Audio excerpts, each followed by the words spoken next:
मनखे मनखे एक समान के संदेशक बाबा गुरु घासीदास। लेखक संजीव खुदशाह।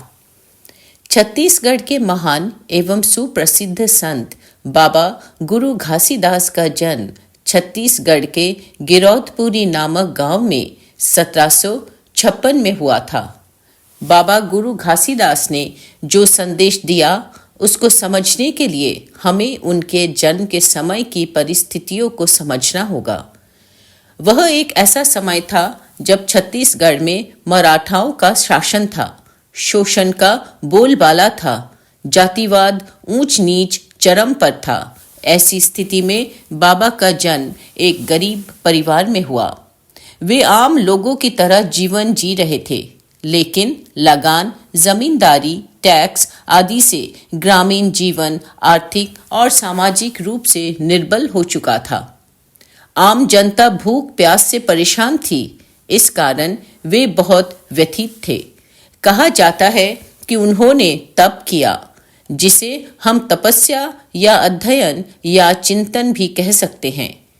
वे घर परिवार छोड़कर गिरौदपुरी से सोनाखान के जंगल छाता पहाड़ में 6 महीने तक चिंतन मनन करते रहे।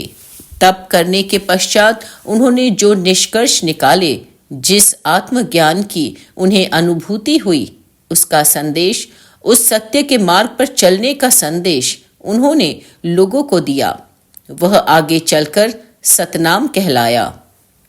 आज बाबा गुरु घासीदास की वाणियां लोगों के बीच प्रचलित है। वे श्रुति परंपरा से आई हैं। उनकी जीवनी पढ़ने पर ज्ञात होता है कि उनके जीवन पर गुरु रैदास, संत कबीर, गुरु नानक जैसे निर्गुण धारा के संतों का प्रभाव रहा। इसलिए बाबा गुरु घासीदास को भी निर्गुण परंपरा का संत माना जाता है।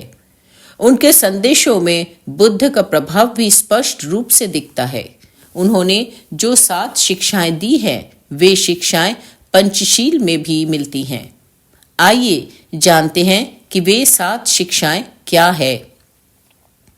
संत नाम पर विश्वास करना, जीव हत्या नहीं करना, मांसाहार नहीं करना, चोरी जुआ से दूर रहना, नशा सेवन नहीं करना, जाति पाति के प्रपंच में नहीं पड़ना, व्यभिचार नहीं करना। कुछ विद्वान मानते हैं कि गुरु घासीदास की शिक्षाएं सीमित नहीं थी, इनमें और भी शिक्षाएं शामिल थीं। श्रुति परंपरा पर आधारित सतनामी समाज में बहुत सारी शिक्षाओं पर विश्वास किया जाता है। गुरु घासीदास बाबा ने विश्व की जाति पाति से दूर मनखे मनखे एक समान का संदेश दिया था। वे कहते हैं कि अंधश्रद्धा और पाखंड में डूबा समाज गर्त में जाता है, चाहे वह अपने को कितना ही महान समझे। इसलिए इन सब से बाहर निकलो और सत्य पर चलो। उनके पिताजी श्री महंगू दास एक वैद्य थे। इस कारण गुरु घासीदास बाबा ने उनसे यह गुण सीखा और वे भी एक प्रसिद्ध वैद्य बन गए। वे जड़ी बूटी पर आधारित चिकित्सा करते थे। वे एक वैज्ञानिक एवं तर्कवादी विचारधारा के व्यक्ति थे। उन्होंने दबी कुचली जनता को संगठित होने एवं अत्याचार से लड़ने का संदेश दिया। कहा जाता है कि उनके इस संदेश से प्रभावित होकर बहुत सारी अन्य जातियों के लोग बाबा गुरु घासीदास के प्रभाव में आए। वे संत नाम पंथ को मानने लगे। बाबा गुरु घासीदास की कीर्ति दूर दूर तक फैल गई थी। कुछ अंग्रेज लेखकों ने बाबा गुरु घासीदास का उल्लेख अपनी पुस्तकों में किया है। तीर्थ यात्रा।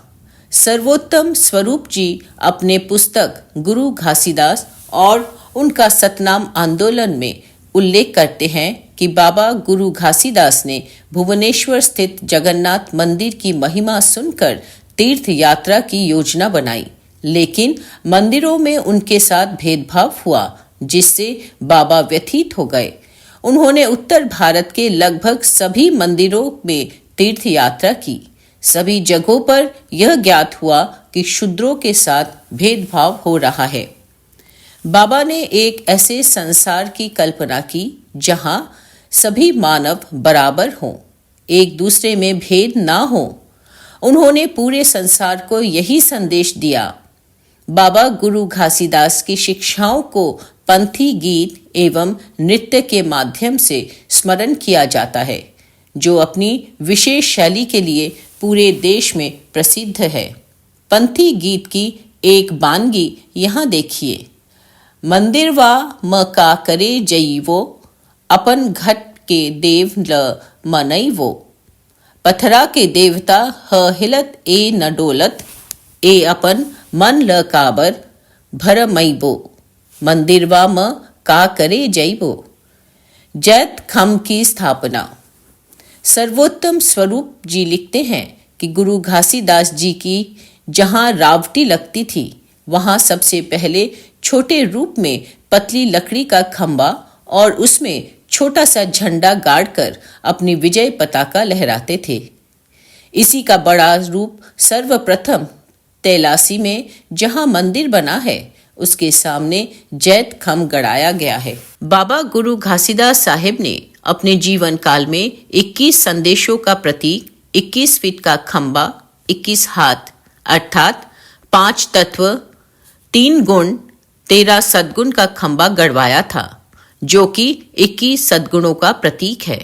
सार रूप में कहा जाए तो जैत खंब 21 दुर्गुणों पर विजय पाने का प्रतीक है, जो कि इस प्रकार है: काम, क्रोध, लोभ, मोह, झूठ, मत्सर, द्वेष, ईर्ष्या, अभिमान, छल, कपट, वैर विरोध, मांसाहार विरोध, शराबखोरी विरोध, गांजा विरोध, भांग, बीड़ी, तंबाकू विरोध, जुआ खेलना विरोध, निकम्मापन विरोध, चोरी ना करना, ठगी ना करना, बेईमानी ना करना, स्वार्थ न साधना।